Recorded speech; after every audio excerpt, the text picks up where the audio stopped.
Welcome to my channel national computer technology. जैसे कि आप देख रहे हैं, आप हमारे प्रीवियस ट्यूटोरियल में हमने आपने देखा होगा कि वेब डिज़ाइनिंग हम विद HTML से आपको करा रहे हैं। और आज जो हम टॉपिक में डिस्कस करने वाले हैं वो टॉपिक आपके स्क्रीन में ही दिख रहा होगा, टेबल टैग। तो टेबल कैसे हम क्रिएट करते हैं अपने वेब पेज में, वो हम आज इस ट्यूटोरियल में आपको बताने वाले हैं। चलिए स्टार्ट करते हैं बिना देरी किए हुए ये अपना ट्यूटोरियल। अगर आपने हमारा चैनल अभी भी सब्सक्राइब नहीं किया तो हमारे चैनल को सब्सक्राइब जरूर कर लीजिएगा और नोटिफिकेशन बेल जरूर प्रेस कर लीजिएगा, जिससे कि सबसे पहले आपको जब भी हम नया ट्यूटोरियल अपलोड करेंगे आपके पास नोटिफिकेशन सबसे पहले पहुंच जाएगा। तो ये जो वेब डिजाइनिंग विद HTML हम करा रहे हैं वो पूरा सीरीज जो है, वो पूरी कोर्स जो है हिंदी में हम करा रहे हैं। तो चलिए टेबल टैग की अगर बात करें तो HTML टेबल टैग कैसे यूज किया जाता है। तो होता क्या है, HTML tag table tag create a table on your web page consist of, जो कि TR, TH और TD, ये तीन जो है हमारे टैग यूज करने पड़ते हैं टेबल टैग के लिए। मेन टैग जो होते हैं टेबल, अगर TR की बात करें तो टेबल रो क्रिएट करने के लिए, टेबल में रोज आपको मालूम ही है, हेडिंग्स होती हैं, रोज होती हैं, और उसके अंदर जो रिकॉर्ड्स और डेटा हम स्टोर करते हैं ये चीजें हमारे होती हैं जो कॉलम्स में की जाती हैं। तो टेबल रो के लिए हमें TR टैग यूज करना पड़ता है। और टेबल हेडिंग, अगर हमें हेडिंग लिखनी है, अगर जैसे आप किसी भी एक टेबल में एक हेडिंग होती है तो टेबल TH टेबल से आप लिखेंगे। टेबल सेल डेटा और रिकॉर्ड्स के लिए आपको TD का हेल्प लेनी पड़ेगी। तो इनको यूज कैसे करते हैं, इसको हम कोडिंग में यूज कैसे करेंगे, सिंपली एग्जाम्पल देखिए। जैसे हमने यहाँ पे टेबल लिखा, टेबल का एट्रीब्यूट भी लिखा हुआ है हमने, बॉर्डर इक्वल टू 2, ठीक है। तो यानी कि उसका बॉर्डर भी क्रिएट होगा। और TR और TH, यानी कि हमने जो TR टेबल रो यूज किया हुआ है, TH मीन्स हेडिंग के लिए, सीरियल नंबर हमने हेडिंग किया और TH क्लोज कर दिया, ठीक है। फिर TH दूसरा स्टार्ट किया, स्टूडेंट नेम, और फिर दोबारा से हमने TH को क्लोज कर दिया। इस तरह से हमने दोबारा से TR को फिर फाइनली इस रो में क्लोज कर दिया, ठीक है। तो इस तरह से हमने फिर TR नेक्स्ट रो, हम जितनी बार भी हमें रो हमें डिस्प्ले करानी होते हैं, इंसर्ट करानी होते हैं, वहां पर हमें उतनी बार TR लिखना होता है। और जितने हमें आप टेबल डेटा यानी कि TD का यूज कर रहे हैं, क्योंकि हमें आप डेटा हेडिंग ही हमने हेडिंग बना दी है, अब इसमें स्टोर करना है, ठीक है। तो हमें यहाँ पर TD क्लोज में हमें देना पड़ेगा। तो इसको कैसे यूज करते हैं वो वेब पेज में ही तो मैं आपको बताता हूँ। जैसे सपोज करके हमने यहाँ पर कोई फीस स्ट्रक्चर का बनाना है, ठीक है। मान लो हमने यहाँ पर मेन होम में आते हैं और इस होम में हमने computer courses, online courses, hardware, ये सब बनाए हुए हैं। हम यहाँ पर एक फीस स्ट्रक्चर का भी बनाते हैं, यानी कि कंप्यूटर कोर्स के अंदर हमें बनाना है फीस स्ट्रक्चर का, ओके।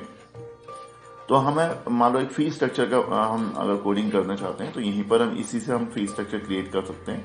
तो यहाँ पर हम करेंगे क्या, सिंपली हम इसकी कोडिंग खोल लेंगे राइट क्लिक करके, ओपन विद नोटपैड के अंदर, ओके। तो इस पूरे को हम कॉपी कर लेते हैं, जैसे कि हम इस पूरे को यहाँ पर देखिए कॉपी कर लेते हैं और नया पेज खोल लेते हैं और इसको सेव कर लेते हैं, ओके। अब इसको जब सेव करेंगे हम सेव एज करके, तो यहाँ पर हम इसको fee.html के नाम से, क्योंकि आगे जाके हमें इसकी जरूरत पड़ेगी तो हम इसको यूज कर लेंगे, ओके। तो फी नाम का हमने बना दिया। अब यहाँ पर अगर हम देखेंगे तो ये देखिए, ये फी नाम का हमारा बन गया। कंप्यूटर इंस्टीट्यूट फीचर्स की जगह पर हम यहाँ पर आप क्या कर देते हैं, यहाँ पर लिख देते हैं हम फीस के लिए, ठीक है। तो यहाँ पर हमने लिखा हुआ है कंप्यूटर फीचर्स, देखिए यहाँ पर है, तो यहाँ पर लिख देते हैं fee structure of NIET, okay.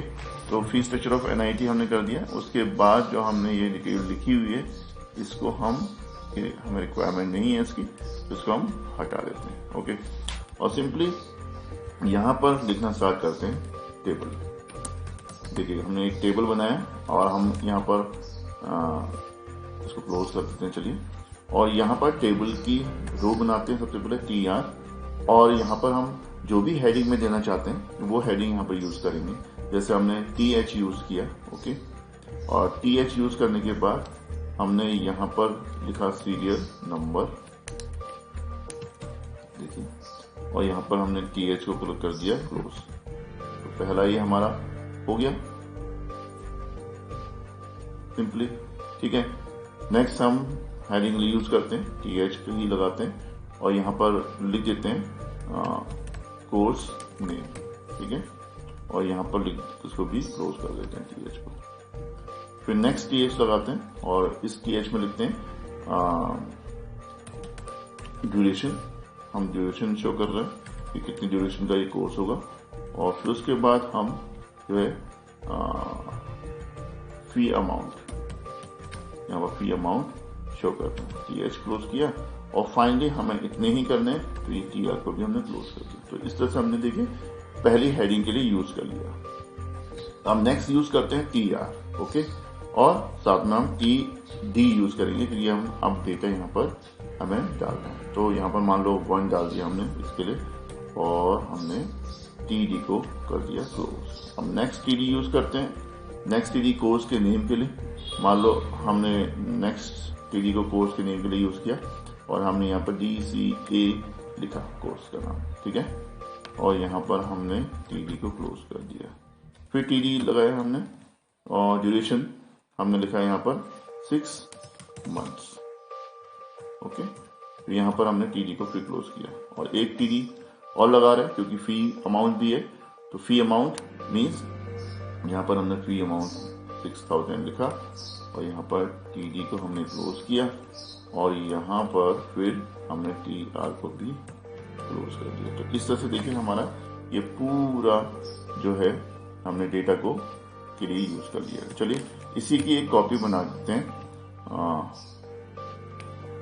इसकी 2 कॉपी हम बना लेते हैं और 2 कॉपी बनाने के बाद हम यहाँ पर हमने पहले 1 डाला है,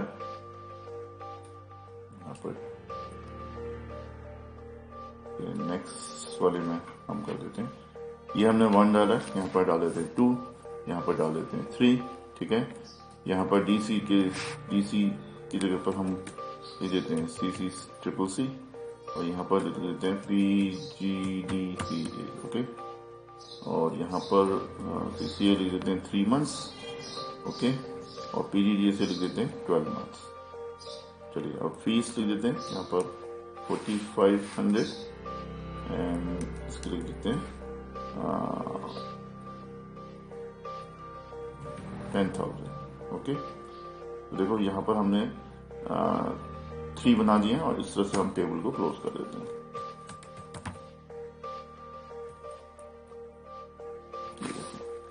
और सेव कर देते हैं, ओके।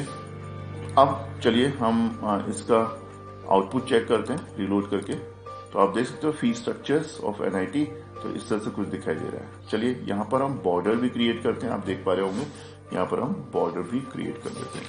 तो चलिए बॉर्डर क्रिएट करने के लिए हमें क्या करना पड़ेगा, जैसे हमने ये कोडिंग है हमारी और इस कोडिंग के अंदर हम टेबल जो दिख रहा है आपको, टेबल में यहाँ पर लिखना पड़ेगा हमारा बॉर्डर इक्वल टू 2, ओके। तो हमें बॉर्डर्स जो है हमारा क्रिएट हो जाएगा सिंपली। तो चलिए और यहाँ पर हम टेबल से पहले एक BR लगाते हैं जिससे कि थोड़ा सा हमारा स्पेस हमें दिखाई देगा हेडिंग के बाद। तो चलिए रीलोड करके देखते हैं।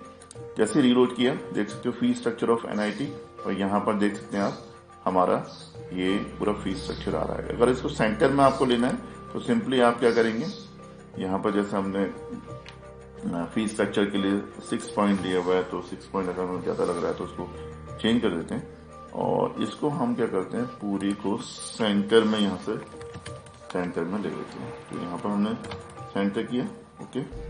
और सेंटर करने के बाद यहाँ पर हमने इसको सेंटर को क्लोज किया, फाइन। और उसके बाद हमने टेबल के बाद एक सेंटर लगाया और टेबल के एंड में हमने सेंटर को क्लोज कर दिया, ठीक है। तो हम क्या कर रहे हैं कि इस पूरे डेटा को, जो डेटा ये आ रहा है, इसको हम सेंटर में लाने की कोशिश कर रहे हैं। तो देख सकते हो हमारा फी स्ट्रक्चर हमने थोड़ा छोटा कर दिया था, 6 पॉइंट था 5 कर दिया था हमने, उसको छोटा कर दिया था और यहाँ पर देखिए फी स्ट्रक्चर सेंटर में आ रहा है। तो इस तरह से हमारा फी स्ट्रक्चर का हमारा ये कंप्लीट हो चुका है। आई होप कि आपको समझ में आ गया होगा कि टेबल टैग्स को कैसे यूज करते हैं HTML प्रोग्रामिंग के अंदर। नेक्स्ट हम ट्यूटोरियल में जल्दी ही आपको नेक्स्ट ट्यूटोरियल आपके लिए लेके आएंगे। आज के लिए इतना ही। Thank you. Have a nice day.